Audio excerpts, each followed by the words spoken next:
Tonight on Let It Rip. You will not see heaven, and you will be doomed to hell, and you will see my words are true. A Metro Detroit man in custody after being charged with ethnic intimidation. Threatening, verbally abusive, hate speech, started spewing obscenities. This is in front of little kids and their parents. Bloomfield Township parents left appalled, scared, angry, and concerned about their safety. Why this man wasn't pulled over right away when first approached by police, and how he was finally caught. But first, there's hurtful speech, and then there's hate speech. There's no such thing as unlimited speech, hate speech, violent speech, threatening speech. Those things have never been allowed in America. Tonight, why these aren't just hurtful words and why everyone watching needs to understand why this won't be tolerated by police or prosecutors on a Let It Rip special, bringing police, educators, and law enforcement together to counter and combat hate.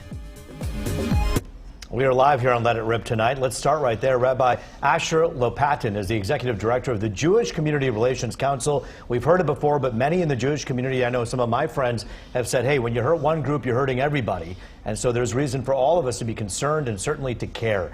Osama Siblani would agree with that, the editor of the Arab American News, with, of course, how Muslims stand behind the Jewish community against hate speech. As you know, many Muslims have also had to deal with similar hateful attacks on their places of worship and elsewhere. And our anchor, attorney Charlie Langton, joins us here live as well, and we thank you all for joining us. Rabbi, thank you for joining us. We're going to begin with you.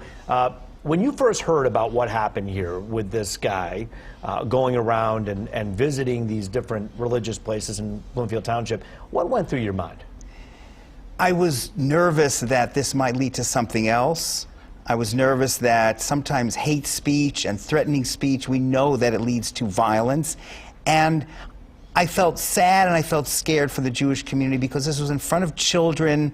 I think the Jewish community is on edge because of Ye's statements and because of other statements and because of the rise of anti-Semitism and anti-Semitic acts. So we were really on edge, and I was afraid for my community, just to feel that vulnerability and how raw it was, and that we're not even safe in our own institutions. Osama Siblani, when you heard what happened, I know you and I talked on text and elsewhere. You were equally horrified by this kind of hate, right? Talk about that. Well, I repeat everything he said, you know, and more, because we do understand what intimidation is. Our community has been intimidated for a long time, discriminated against for a long time in this country, called names, camel jockeys, go back home. You know, they shout at us, they treat us like dirt at the borders and at the crossings when we come from overseas at the airport. We understand these things. And of course, I was very fearful for my community, because anything that happens to his community is going to happen to my community, and it's going to happen to your community too. Mm-hmm. So we need to stand, all of us, together in this country. This is what America is all about. It's a great nation because it's a nation of nations. So we have to be together against hateful speech. But the problem in here is not really only hateful speech. This guy apparently is ill. And I understand today that his family has already apologized to the synagogue and to the community, and they are asking, and they have made arrangements to go and visit the synagogue, the family of that person, and talk to them about it. And that tells you what kind of community we have. Before we got to this particular gentleman, the suspect in this case, Hassan Choker, we know that, of course, as you mentioned, Kanye West, who now wants to be known as Ye, had some stuff on Twitter that was pretty bad. We had former President Trump who met with and had dinner with Ye and some others. That stuff happened before this happened here at home. Were you equally afraid then, Rabbi? I was afraid of this becoming normalized, and I was afraid that there wasn't outrage against Ye and against what Trump did and against Kyrie Irving. And when we normalize it, that does make me scared, because if we realize that this is a problem and there are people that are haters and there are people that are Islamophobic or anti-Semitic, if the society realizes that and condemns it, then that's okay. Then these are outliers. Did you feel like there was enough condemnation right at the outset? It was very slow, and eventually, yes. But in this case, I must say that the Muslim community came through and they sent letters from the MMCC, from the Council of Imams, from Muslim unity all over. So, Rabbi, I posted something on my Facebook, and I was very, very strong. And I irritated a lot of people in the community because I was so strong against what What this did guy you has say done. in that Facebook Well, post? I did say that he is crazy, and people did not really like it because, first of all, I did not know that the man had, mental health. One of the problems that we have right now is that we do not have good process for mental health.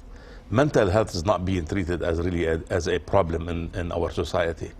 When I am the chairman of the board for Garden City Hospital, 8 years ago I became the chairman, and I made sure that when I became the chairman, we started working hand in hand with the president and the CEO of the hospital to build a unit, a psych unit, and we have now we have psych unit 28 beds.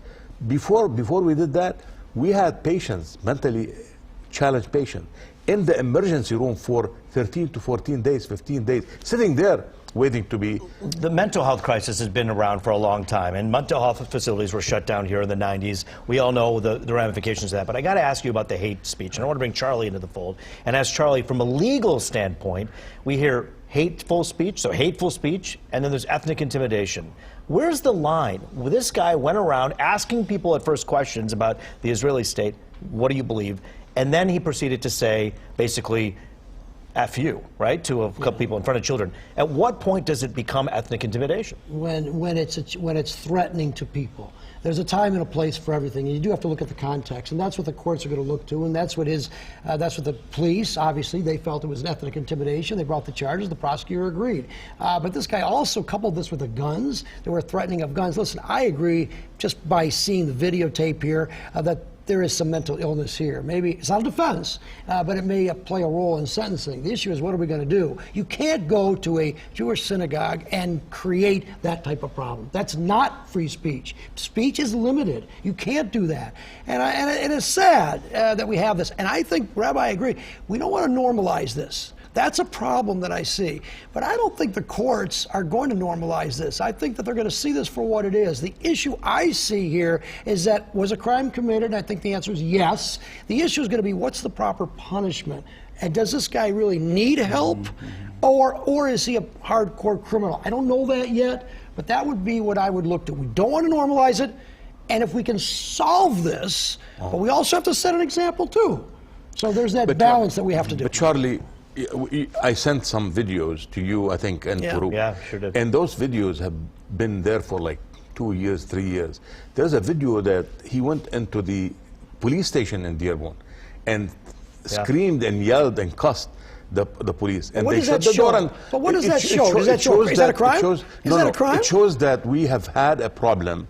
We did not deal with it until it reached Bloomfield and the Jewish community. We should have dealt with it in Dearborn, because he threatened people in Dearborn as well as in West Bloomfield. Well, that's and my, more. that's the my threat question. that he posed to people in Dearborn. He needs help. More But dangerous. But Charlie, I got to ask you the question though about that line again, and I'm sorry to get back on this, but I need to ask this.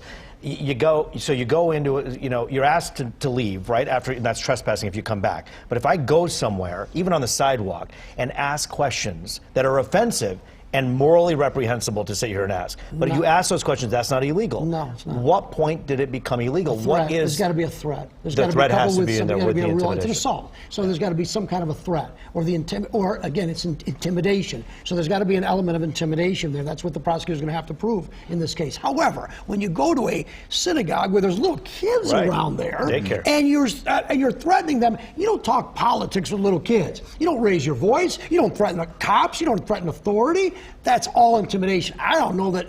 Again, we'll give him a day in court, But and he's going to prove it. Go ahead, But I don't Rabbi. I know, like Rabbi, what I'm you wanted saying to or say not. something. There's another story here, and that's a more positive story, and that's how our communities should stick together.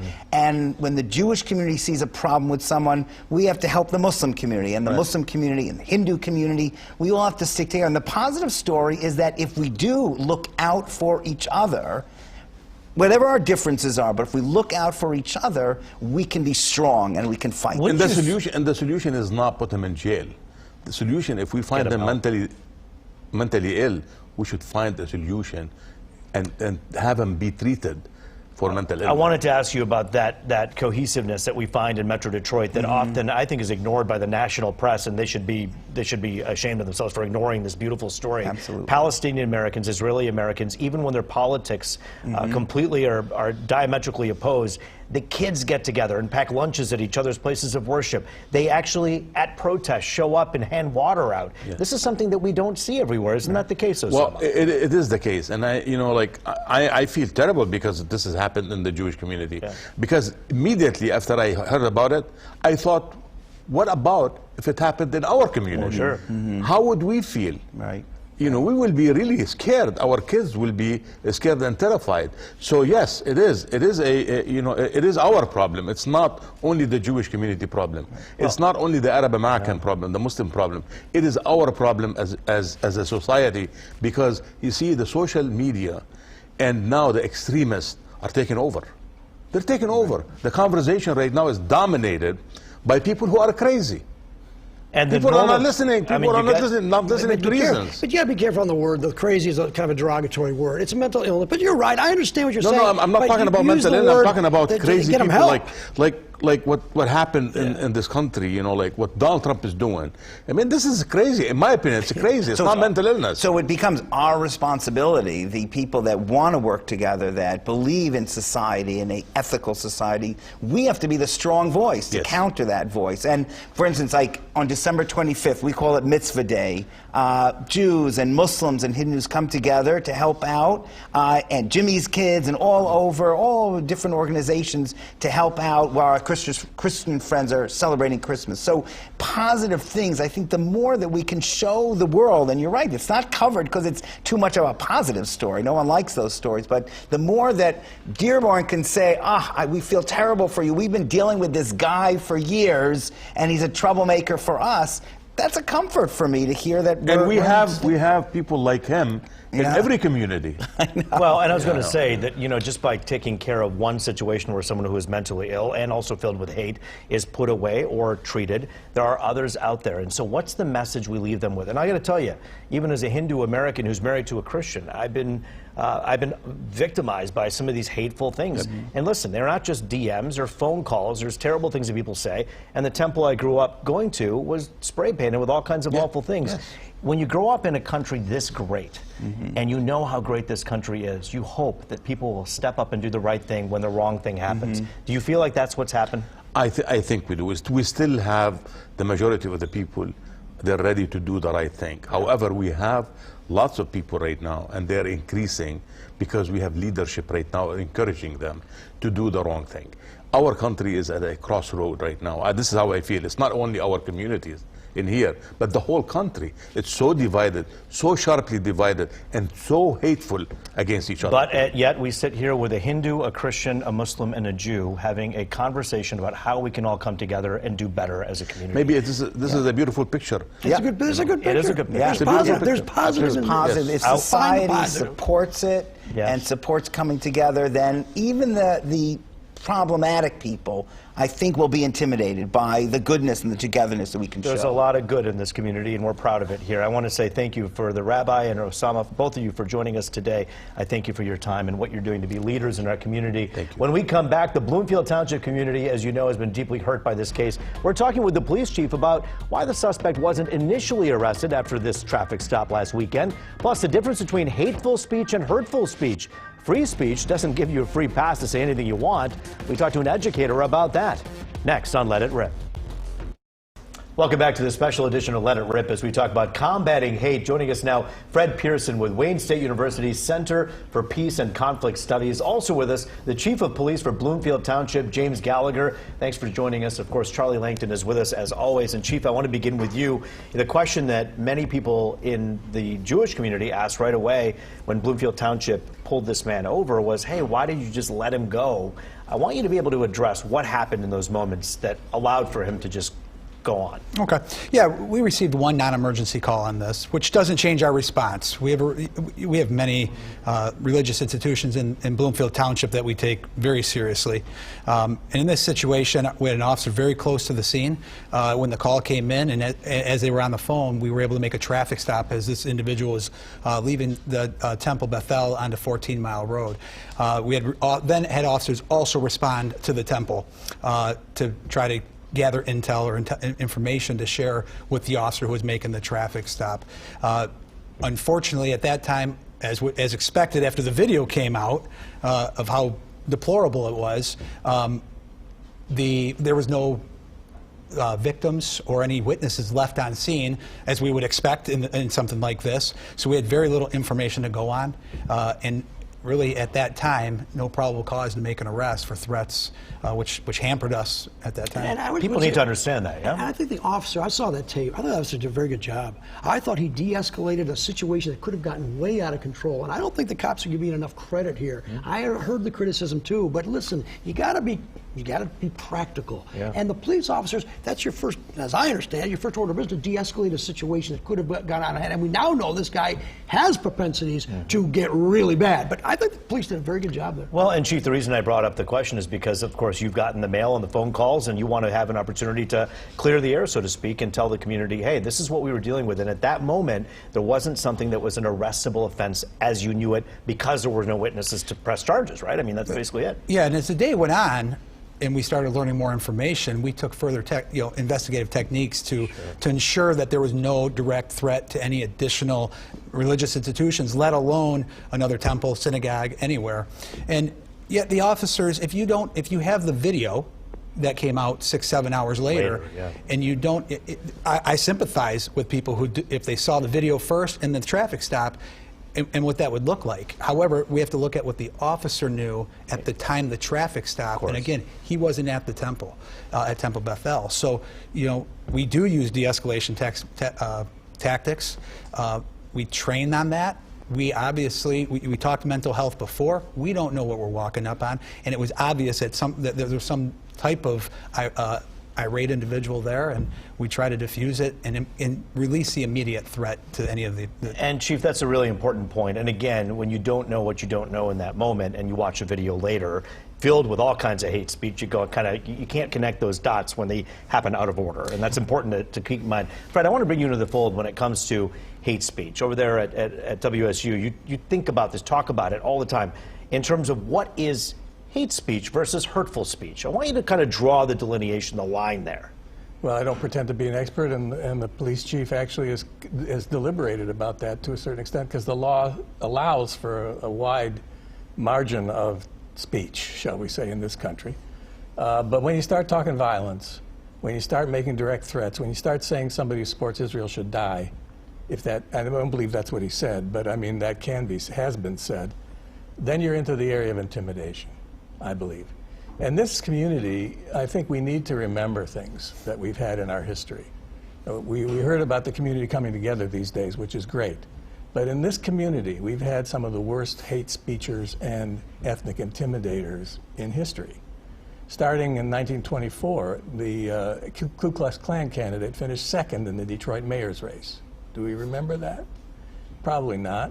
In the 30s and 40s, we had with Scourge of Father Coughlin out of Royal Oak.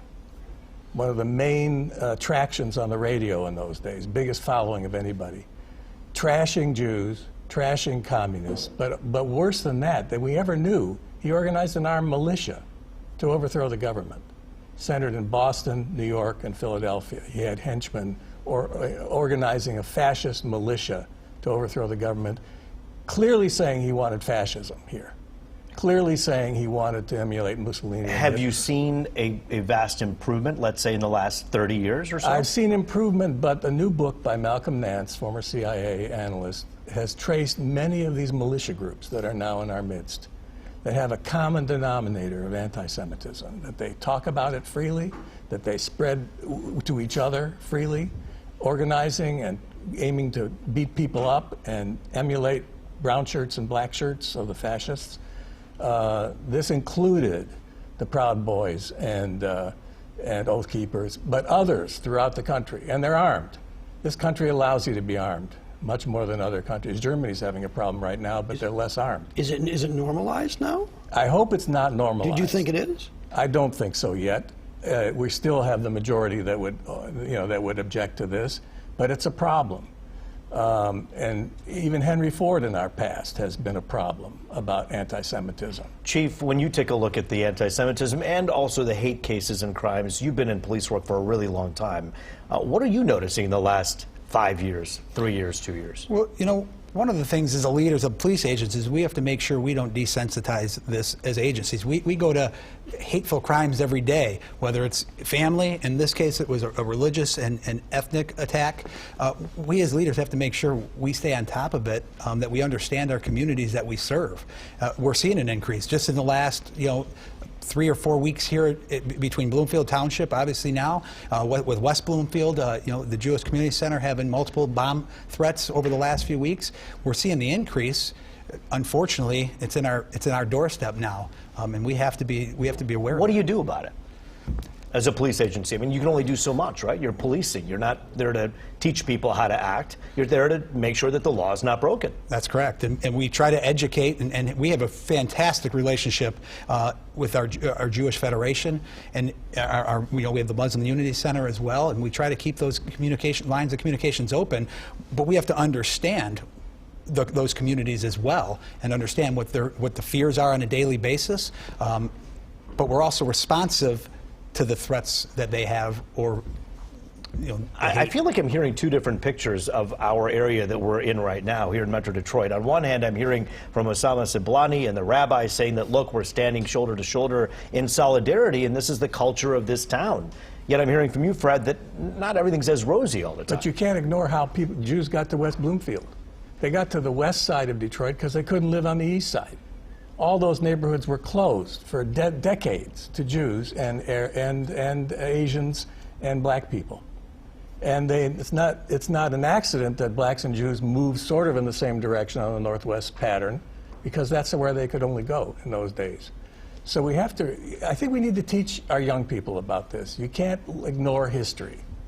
And you have to be educated to avoid the crazy, and I use the word, crazy stories about people, scapegoating people, blaming them for all the world's problems, the Jews. They're in charge of everything.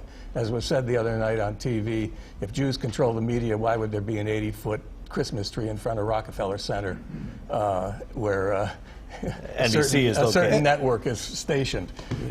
Chief, are you concerned about the word insanity versus just someone who is filled with hate? I mean, if you are so incensed with hate, you can act as though perhaps you're mentally ill, but the insanity defense versus mental illness versus just someone who's a bad guy, I mean, are we blurring the lines too much, do you think? It's a hard one to answer. It really is. What's scary is when you add, when combined together, mental illness and hate. And then what do? We have incidents like this, and it terrorized. I mean, we had children, probably 3, 4, 5 years old, holding their parents' hands, and you have someone just randomly hearing that. I said it the other day. 23 years in the job, I've never seen somebody talk so poorly and so disgusting to people. That was around the station. It's disgusting to everybody. Can I get Chief, back to the Fred, I would like to give you the opportunity. We're going to do that when we come back with our final thoughts. Stay with us. Final thoughts. Let's go right to the rabbi. I mean, excuse me, to Fred. I'm looking at the rabbi who's off camera. Go ahead, Fred. Quickly, the word anti-Semitism needs a little understanding. Arabs are Semites. Did you know that? Did our audience know that? Arabs are Semitic. The word Semite comes from the Semitic language, Hebrew and Arabic. It's a language group. So it is legitimate free speech, let's say, to make reasonable criticisms of Israeli policies. Their policies regarding the Palestinians are, to many people, problematic. Sure. It's not reasonable to intimidate people who believe that Israel's okay or that back Israel with threats, with violence, with action against them. That's ethnic intimidation. But, the true Muslim faith understands that Jews are people of the book. Abrahamic tradition, Christians, Jews, and Muslims worship the same God, with Abrahamic tradition. I want to And say thank that's you. how they feel. Fred Pearson for joining us today. Thank you. Chief, final Well, thoughts. you know what? We stand with our community, all members of our community. This time it happened to be the Jewish community, and let's hope it's not anywhere else. But we stand with them, and we will respond to whatever we have to, and we'll do our best to protect. And you know, we talked about education, and ironically, this happened, but on January 4th, our whole command staff was scheduled to go to the Holocaust Museum for a law enforcement training, so that we understand the importance of law enforcement protection for the Jewish community. Chief, I want to thank you for your time. Fred Pearson as well. Charlie, as always, that does it for this edition of Let It Rip.